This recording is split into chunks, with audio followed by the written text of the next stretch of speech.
being at the bar with friends, that happens plenty where you're at the bar with your friend and it's like you're with her, but you're like, why are we even with these people? Like, you look hot tonight. Let's go.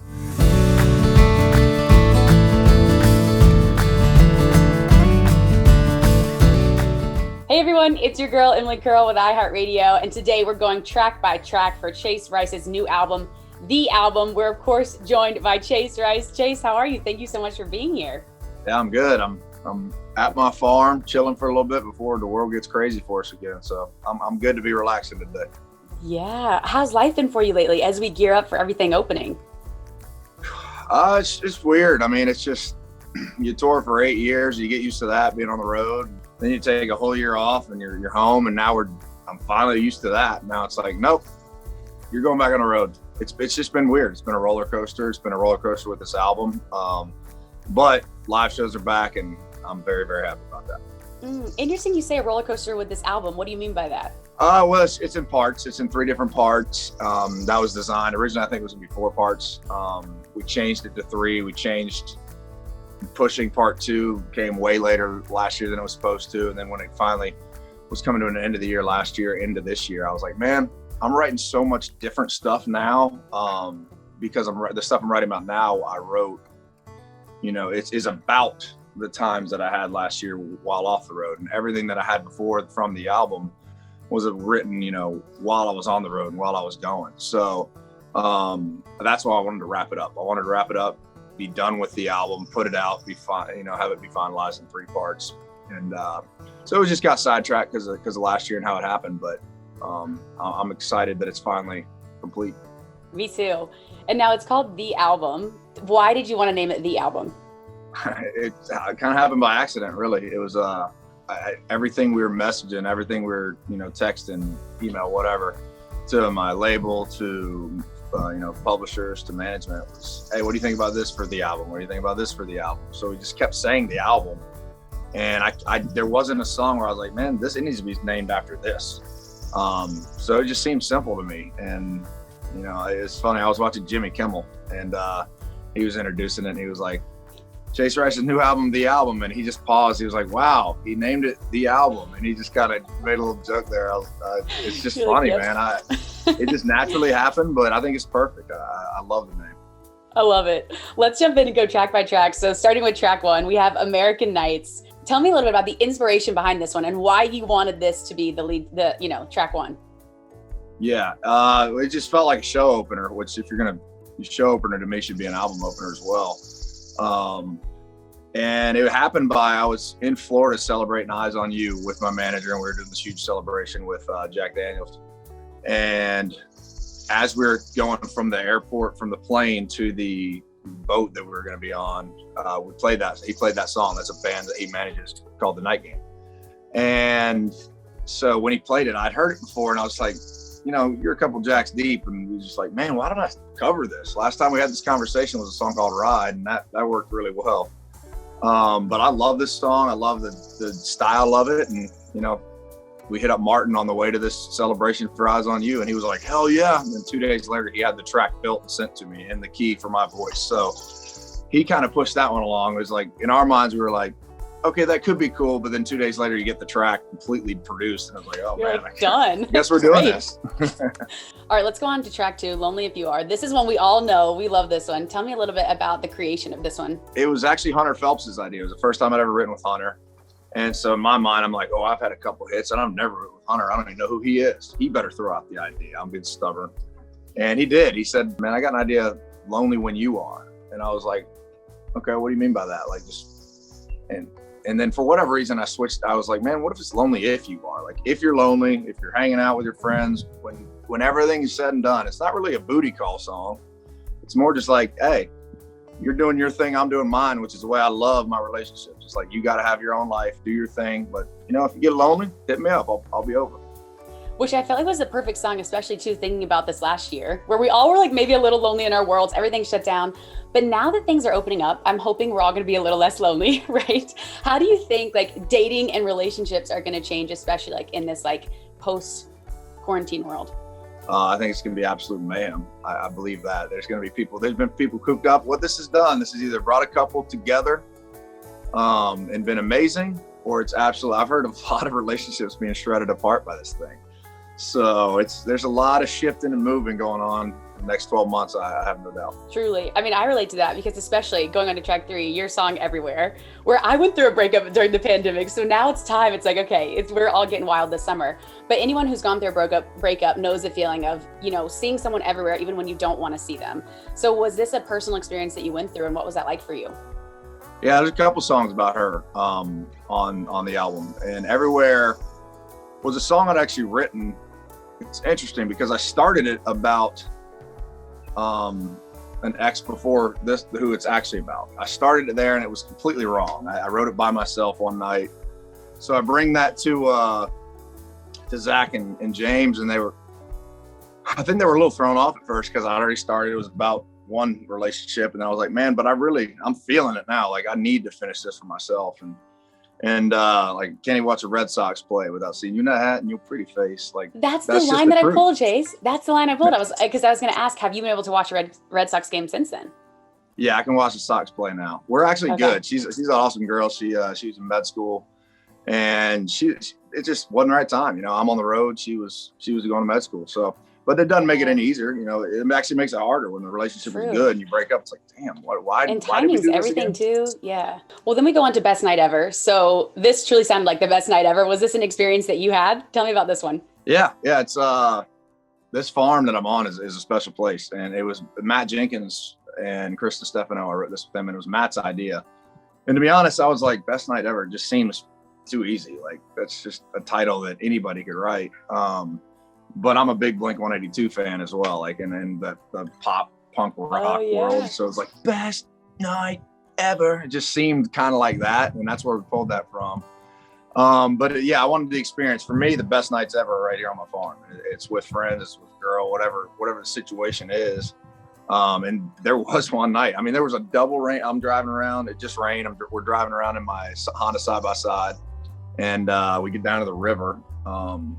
I'm surrounded by the river here, and look out over my farm. There's like a double rainbow. I'm like, what the hell's going on tonight? It was just perfect. It's the best night ever. Go over to the barn, the sun's setting down over the barn. There's still raining a little bit. It was just like, I can't not write it about this. All right, so let's move on to track 5, Messy. This one's really sweet. Tell me about the backstory on this one. Yeah, this is actually one of the few songs I've ever put out that I didn't write. And I just loved it the first time I heard it because it's truth. I mean, there's so many relationships that, in my mind, most of our minds growing up, we're watching movies, we're seeing Hollywood, we're seeing the mess. Then all of a sudden they come back into each other's arms and they're happily ever after. And then you get into real life and you realize that's not the truth. So there's always going to be a mess in a relationship because there's two people. And if you're trying to do it forever or a long period of time, you're gonna run into trouble, at some point. And you're gonna run into their past and their stuff that they carry and stuff that you carry, and you just got to love each other through it. And that's what Mess is about, is loving each other through the mess that the relationships, even the healthiest relationships, can be. I also thought it was interesting that this one was track 5, because I've heard before that track 5 is important on the track list. How important was the order for you of the songs? Real important. And it was interesting because I got to do it 3 times. It's not like I had to think, oh, where do all 15 of these songs go?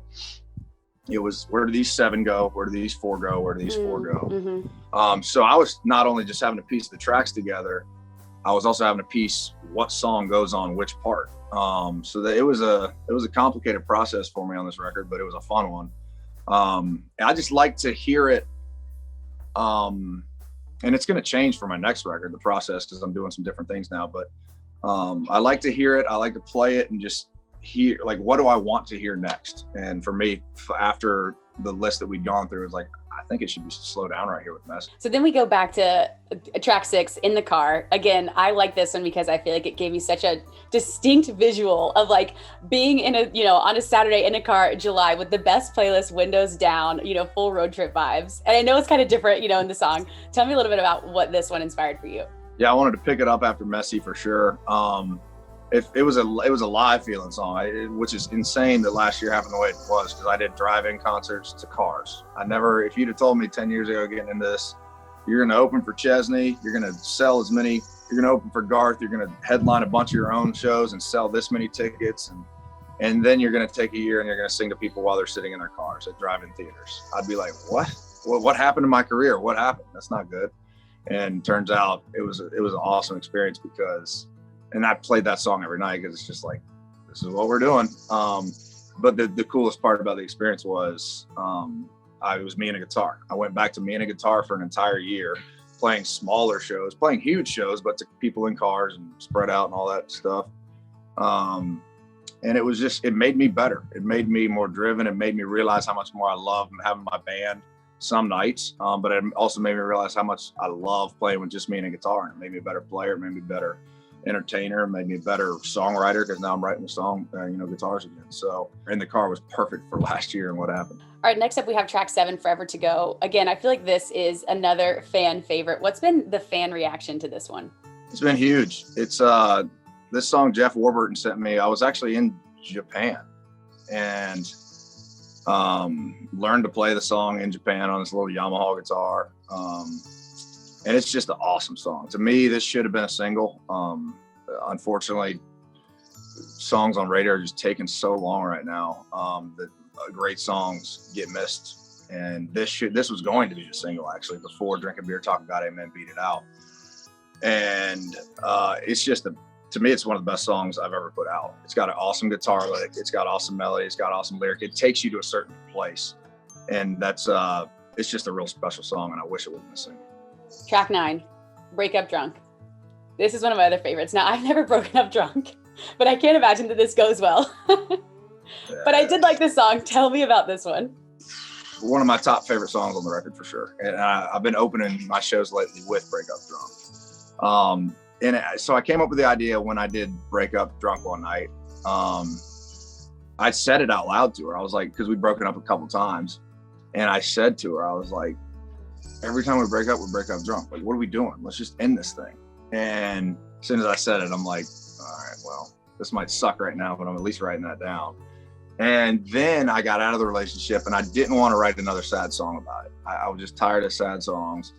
And so, yeah, I was with Jordan Schmidt and Hunter Phelps, who's all over the record, and threw out the idea. And I said, man, I love Mumford & Sons. I'm a big Mumford & Sons guy. So can we channel that into what I do? And we did a solid job on the demo that day, but then I got in the studio with a live band and with Chris DiStefano and played it on guitar. And I was like, this is what I want. I want it to be faster. I want it to be moving. I want it to be fun. And that's why we opened the show with it. Okay, we have a few more to go through, Chase. Track 10, Down Home Runs Deep. I thought this one was a sweet one. Tell me a little bit about home for you and what that looked like growing up. I just loved my buddies. We had an awesome group of high school friends. We had an awesome group. We'd go to the lake house. My farm was a party spot. We'd always be out there, and we didn't party hard. I wasn't a big drinker in high school. I was focused on football. I wanted to get a scholarship, and so I could go to college. And so I was focused on that. But we had an awesome group of people that we didn't need alcohol. We didn't need to party back then, and we still had the best time of our lives. So when you create that type of bond with that young, with a group of guys, 3, 4 are still some of my best friends today. And that also extends into college. I still have 2 best buddies from college that we always see each other. And basically for me, it was about, I can tour my whole life. I can, go see everything that I've done and do all this special stuff that I've been able to do. But if your home leaves you and where you're from and the people that were with you from the beginning leave you, you're in trouble. And that's what this song's about for me. Can't take the good out of the good old boy. Eventually, and that happened for me. I moved to Nashville and you get in the party scene and I've done some more pop music that I got away from my country roots of what I was in the beginning, and that's okay. That led me to where I am now. But Down Home Runs Deep and some songs on this record are the swing back to who I was in the beginning, and that's what the song is about for me. No, let's talk track 11, Belong. I love this one because I feel like it's pretty straightforward. Tell me a little bit about how you feel about this one. Yeah, this song was never going to go on the record. It was never going to go on anything. I didn't have a place for it. And then last year, whether it was COVID, whether it was, there was so much stuff that happened last year. It was an absolute blur. But whether it was social injustice, whether racism, whatever happened, like whether it was fighting over the presidency, all this different stuff that went on. Finally, this song just hit me in a way that I was just so sick of the negativity. I was so sick of people going after each other. It's like, y'all, let's just have a conversation.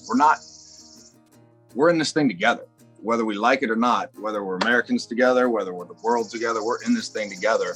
So let's take a second, breathe. We're right where we need to be if we can just shut up and have a conversation about it. And that's why Belong was so important to me to put on the record, and especially when it happened, because it was the height of everybody just going at each other's throats. Let's do track 12, The Nights. You kind of touched on this one earlier, so this is one of the more heartbreaking ones. Tell us about The Nights. I started the night before, and then the next day I was writing with James McNair and Zach Cale. And I brought the idea in to them, and I was just like, man, I got something. Y'all ain't gonna want to write it because it's probably not a radio hit. And they were the best part about it. We tried to write a couple other things, I think, and I just kept I didn't want to do them. I was like, guys, I'll go write this by myself if I have to, but I have to write this song today. And I needed to paint the picture. I could still hear the gravel on my truck tires down the drive. You were in the passenger seat. You were both crying. And it's the story of the different things you do after a breakup. You see the breakup happen. Then what do you do after that to get you through the nights, to get you through the lonely times? And whether that's alcohol, whether that's drugs, whether that's, someone else, whatever it is, it's just, you got to do something to get you through the loneliness.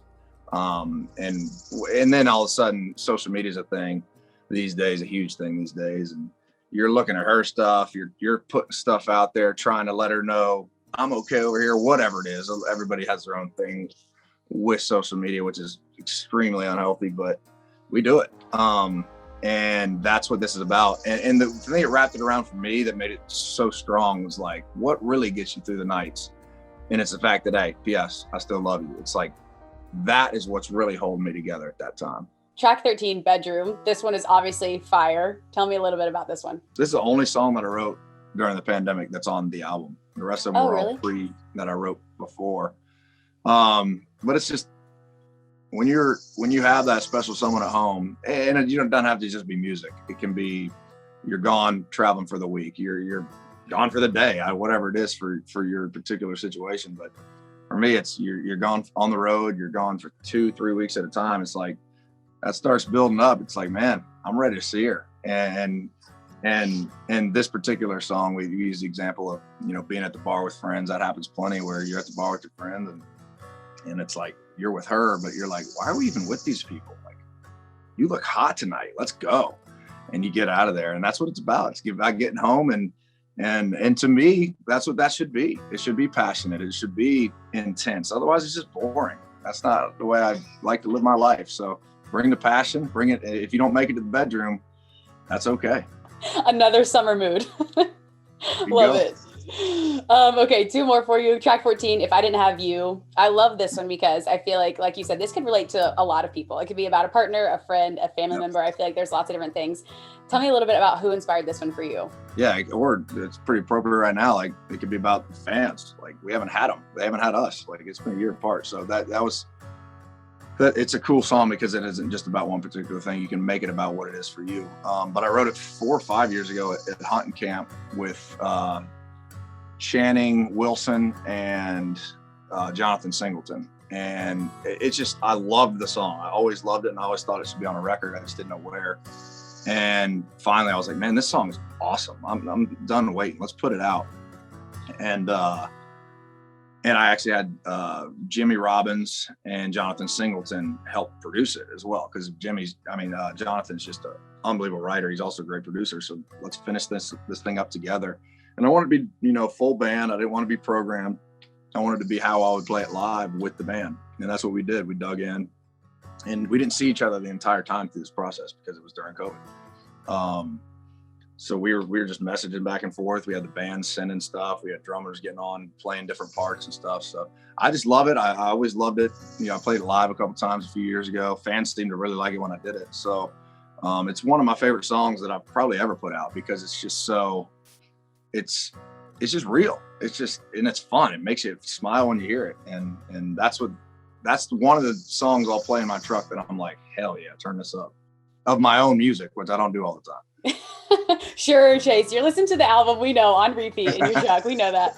I listen to it so much while it's being created that when it's done, I'm like, I don't even want to hear this thing anymore. Let's go on track 15, the last one, Drinking Beer, Talking God, Amen, Florida Georgia Line. Tell me about this one.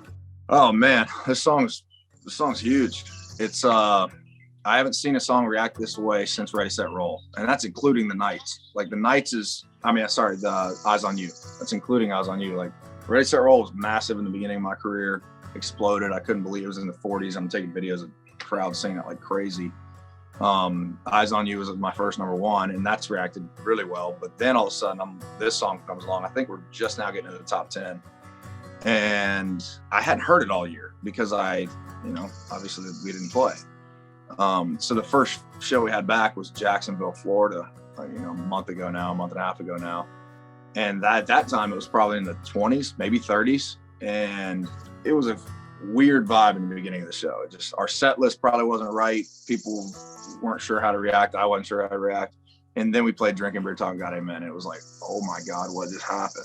It was a whole nother oh, here we go. It felt normal again for the first time in that whole show. And we've had 3 shows since, and the exact same things happened. Now the other shows, we fixed the problems and we've tightened it up, and the rust is shaking off a little bit. I wrote it with Hunter Phelps, Cord Crowder, and Cale Dodds. It was on the back of the bus in Lawrence, Kansas. And that was one of the last songs I wrote before the pandemic hit. And then I actually posted it that day, Instagram. And BK from FGL hits me up right away, and him and I go way back. And he was like, dude, this is awesome. And then Corey writes for them and produces them. So it was just a natural fit of them continuing to hear that song. And then they reached out, said, BK actually texted me, said, I'll tell you how we make this song special. It's CR FGL collab. It's been too long. Let's do it. And that's how it happened. And it's a huge one. I love it. I mean, it's so good. It's so good. Chase, thank you again for being here. Hopefully next time we see you, it's in real life, in person, and we can do this next time. This was cool. So thank you. Thanks so much for watching our interview with Chaser Ice. Make sure you stream his new album, The Album, out now on iHeartRadio, and we'll see you next time.